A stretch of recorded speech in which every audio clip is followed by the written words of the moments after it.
In this video, we will discuss the topic contestable markets.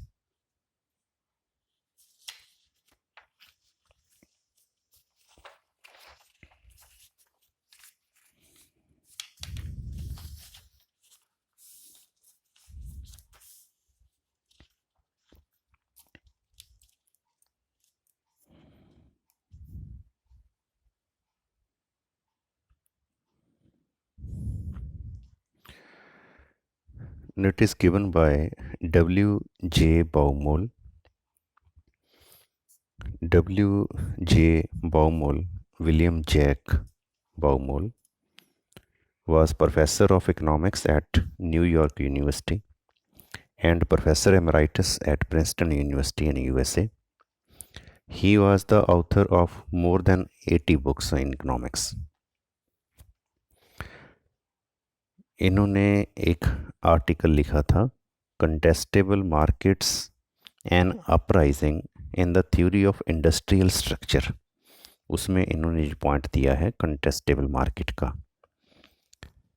As per the theory of contestable markets, इस थ्योरी के according even if an industry has a single firm, that is monopoly, or only a few firms, that is oligopoly, अगर industry में एक ही firm हो या थोड़ी firm हो, कुछ फर्म हो, एक फर्म हो तो हम उसको कहेंगे मोनोपोली, अगर फ्यू फर्म्स हैं तो हम उसको कहेंगे ओलिगोपोली। तो अगर मार्केट में थोड़ी फर्म हो या एक फर्म हो, even then the industry would still operate as if it were perfectly competitive. तो भी जो फर्म है या इंडस्ट्री है, अगर एक फर्म है तो एक फर्म, अगर फ्यू फर्म्स हैं तो मान लो उनका जो ग्रुप है इंडस्ट्री, तो वो कैसे बिहेव करेंगे, वो ऐसे बिहेव करेंगे जैसे परफेक्ट कंपटीशन में करते हैं। परफेक्ट कंपटीशन में कैसे बिहेव करते हैं कि वो जो अपनी प्राइस चार्ज करते हैं वो चार्ज करते हैं equals to the average cost, ताकि A R equals to A C हो और हमेशा नॉर्मल प्रॉफिट से ही हो। तो इसके लिए दो कंडीशंस हैं। एक तो एंट्री जो है, entry should be absolutely free, that is if other firms can enter the industry and face exactly the same costs as existing firms, तो सेम कॉस्ट हो नई इंडस्ट्री की, जो पहले फर्म्स हैं उनकी तरह ही। तो एक कंडीशन तो ये है कि एंट्री जो है वो फ्री हो एंड एग्जिट इज़ कॉस्टलेस। अगर फर्म ने इंडस्ट्री को छोड़कर जाना हो तो उसका भी कोई खर्चा ना हो, तो exit should be entirely costless. तो इसकी एक एग्जांपल भी है। सपोज कोई एयरलाइन है that established a service between two cities already served by other airlines. तो पहले कोई सर्विस प्रोवाइड की जा रही थी दो सिटीज़ में, एक और एयरलाइन ने भी वो सर्विस प्रोवाइड करनी स्टार्ट कर दी, तो सेम सर्विस है, एंट्री उनकी हो गई। और एग्जिट कैसे है? And could subsequently leave the market by simply reassigning its planes to other routes। तो अगर कोई रूट पे जो प्लेन जा रहे हैं किसी कंपनी के, अगर वो रूट अपना चेंज करें, उस रूट पे ना भेजें, किसी दूसरी साइड भेज दें, तो इसका मतलब हो गया कि उन्होंने एग्ज़िट कर लिया। अगर हम इसको एग्जाम्पल के साथ स्टडी करें, सपोज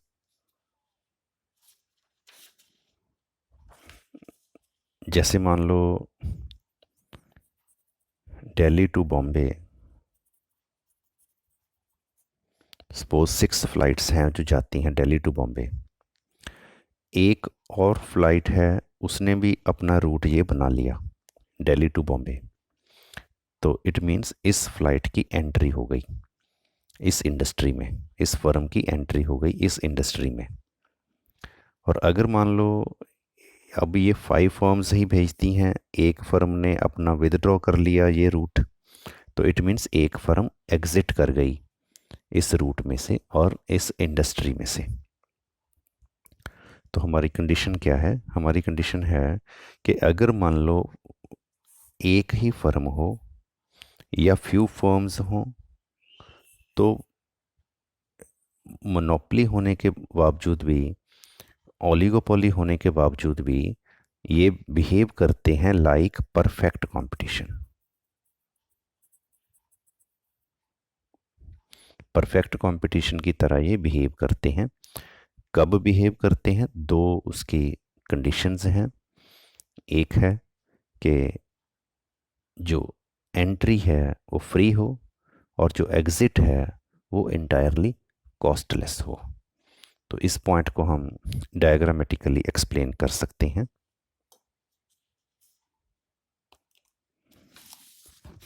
आप भी मेरे साथ साथ डायग्राम बना सकते हो ताकि जो डेरिवेशन है डिमांड डायग्राम की वो आपको पता चल जाए।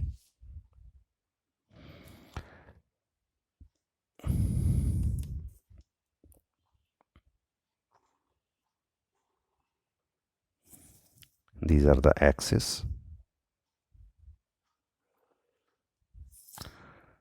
Horizontally, we are taking output. Vertically, price and cost, P, comma, C.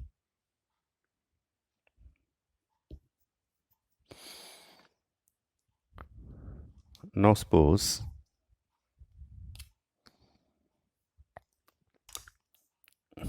this is the market demand, जो हमारा प्रोडक्ट है X, उसकी जो मार्केट डिमांड है वो सपोज ये है, demand in the market.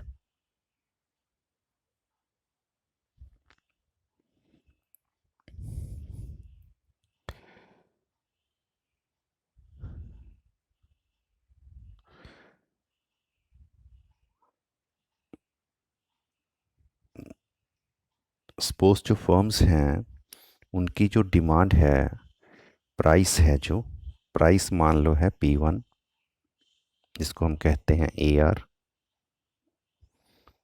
And this is the demand curve. Means अब देखो यहाँ पर हमने क्या किया, यहाँ पर हमने दो तरह की डिमांड कर्व बनाई। एक तो बनाई डाउनवर्ड स्लोपिंग। डाउनवर्ड स्लोपिंग क्यों बनाई? Because there is only single firm और देर आर फ्यू फर्म्स। अगर सिंगल फर्म है तो मोनोपोली है, अगर फ्यू फर्म्स हैं तो इम्परफेक्ट कंपटीशन है। तो इम्परफेक्ट कंपटीशन होने की वजह से या मोनोपोली होने की वजह से जो डिमांड कर्व होती है AR जिसको हम कहते हैं, वो होती है डाउनवर्ड स्लोपिंग। तो इसलिए हमने इसको डाउनवर्ड स्लोपिंग बनाया। बट हमें साथ में ये भी पता है कि ये जो फर्म्स हैं, ये फर्म्स मोनोपोली या फ्यू फर्म्स होने के बावजूद भी परफेक्ट कंपटीशन की तरह ही बिहेव करते हैं। तो परफेक्ट कंपटीशन अगर उसकी तरह बिहेव ये करेंगे तो इनकी जो AR होगी वो ऐसे होगी, हॉरिजॉन्टल, परफेक्ट इलास्टिक। तो ये हमने किस बेस पे बनाया? हमने अज्यूम किया suppose in the market price है P1 और P1 प्राइस पर जो डिमांड है वो सपोज है A। इतनी डिमांड है हॉरिजॉन्टली। सो टोटल जो आउटपुट होगा इस इंडस्ट्री में, X की इंडस्ट्री में, टोटल आउटपुट होगा X2। सपोज इतना आउटपुट होगा क्योंकि इतनी ही डिमांड है। अब हमने अज्यूम किया है इस डायग्राम को बनाने के लिए, अगर हम ये मान लें कि सिंगल फर्म है, फिर तो ये सारे का सारा आउटपुट ये फर्म प्रोड्यूस करेगी, यहाँ पर इसकी AC बन जाएगी। और अगर हम दो फर्म अज्यूम कर लें तो हम इसको 50% कर सकते हैं कि 50% एक फर्म ने प्रोड्यूस किया, 50% दूसरी फर्म ने प्रोड्यूस किया। अगर हम 3 फर्म्स अज्यूम कर लें तो हम इसके 3 पार्ट्स कर सकते हैं। अगर हम 4 फर्म्स अज्यूम कर लें फिर हम इसके 4 पार्ट्स कर सकते हैं। तो ऐसे अगर हम इस अजम्पशन के बेस पर चलें कि सपोज इसमें 2 फर्म्स हैं, तो अगर 2 फर्म्स हैं और हम ये भी मान लेते हैं कि दोनों फर्म्स मार्केट इक्वल डिवाइड कर रहे हैं, मतलब दोनों फर्म्स के पास सेम डिमांड कर्व है, जितना प्रोडक्ट ए फर्म का सेल होता है उतना ही प्रोडक्ट बी फर्म का सेल होता है। तो इसको अगर हम हाफ में डिवाइड करें तो अगर आप ये देखो यहाँ पर है ये 6.2 तक जा रहा है, 1 2 3 4 5 6 1 2, तो हम 3.1 पर इसका हाफ कर सकते हैं।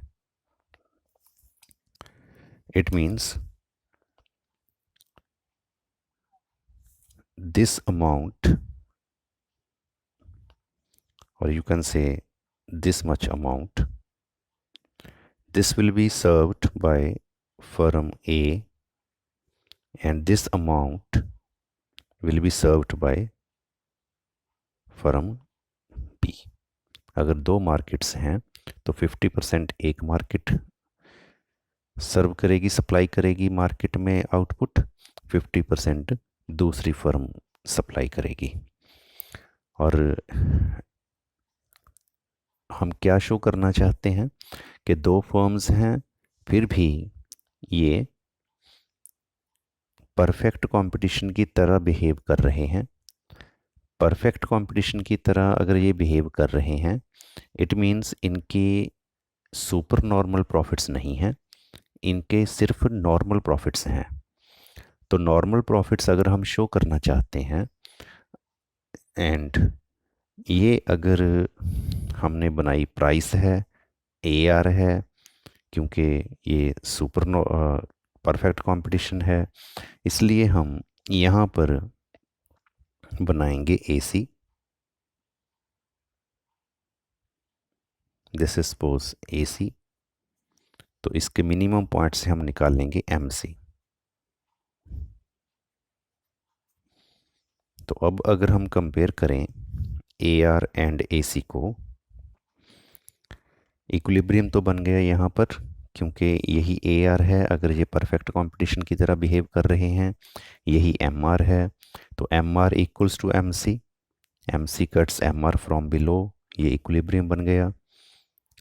और इस इक्विलिब्रियम पर अगर हम कंपेयर करें what is AR what is AC, AR और price you can say AR is X1E, X1 से लेकर है E तक है AR, इतनी हाइट है, और इतनी ही है AC। It means normal profits हैं जैसे परफेक्ट कंपटीशन में होते हैं। तो इतना आउटपुट मान लो ये 300 है, तो 300 आउटपुट पैदा किया फर्म A ने एंड 300 आउटपुट पैदा किया फर्म B ने, और टोटल ये बन गया 600। तो अब ये हमने एक डायग्राम में दोनों फॉर्म शो की हैं, इसलिए फर्स्ट फर्म का 0 से यहाँ तक 300 है, दूसरी फर्म का यहाँ से यहाँ तक 300 है। तो आप कह सकते हो कि 301 से लेकर 600 तक है। तो AC दोनों की सेम है, MC दोनों की सेम है। तो आप ये भी मान सकते हो कि फर्स्ट 300 पैदा किया फर्म A ने, 0 से स्टार्ट किया हमने। अगर B का भी हम आउटपुट 0 से स्टार्ट करें तो वो भी यहाँ ये वाला 300 ही होगा। तो 300 प्लस 300 ये बन गया टोटल 600 जो मार्केट में सप्लाई हुआ। अब ये करते क्यों हैं ऐसे बिहेव? ये बिहेव इसलिए ऐसे करते हैं ताकि ज़्यादा प्रॉफिट अगर ये लेंगे मोनोपोली की तरह या ओलिगोपोली की तरह, ज़्यादा प्रॉफिट लेने से क्या होगा, जो और फर्म्स हैं वो भी अट्रैक्ट हो जाएंगी एक्स प्रोडक्ट के लिए, तो वो फर्म्स भी एंटर कर जाएंगी, क्योंकि जो एंट्री है वो फ्री है। तो जब वो फर्म्स भी इंडस्ट्री में एंटर कर जाएंगी तो टोटल मार्केट में सप्लाई इंक्रीज़ हो जाएगी, और जैसे ही मार्केट में सप्लाई इंक्रीज़ होगी तो इनके प्रॉफिट कम हो जाएंगे। तो न्यू एंट्रेंट्स को बाहर रखने के लिए ये परफेक्ट कंपटीशन की तरह ही बिहेव करते हैं। और कम प्राइस चार्ज करना तो सीधा लॉस ही है, क्योंकि ये नॉर्मल प्रॉफिट पर ही काम कर रहे हैं। तो ये था हमारा पॉइंट, कंटेस्टेबल मार्केट। डोमिनिक सिल्वेटर की बुक है principles of micro economics, Oxford university press ये बुक है। काफ़ी पॉपुलर बुक है माइक्रो इकोनॉमिक्स के लिए। अगर आप डिटेल में इसको स्टडी करना चाहते हैं तो और ज़्यादा वहाँ से देख सकते हैं। Otherwise you can follow the original article by W.J. Baumol also. It is appeared in American Economic Review in 1982 March issue. 5 pages का आर्टिकल है वो, तो वो आप देख सकते हो। Thanks for watching this video. Thank you.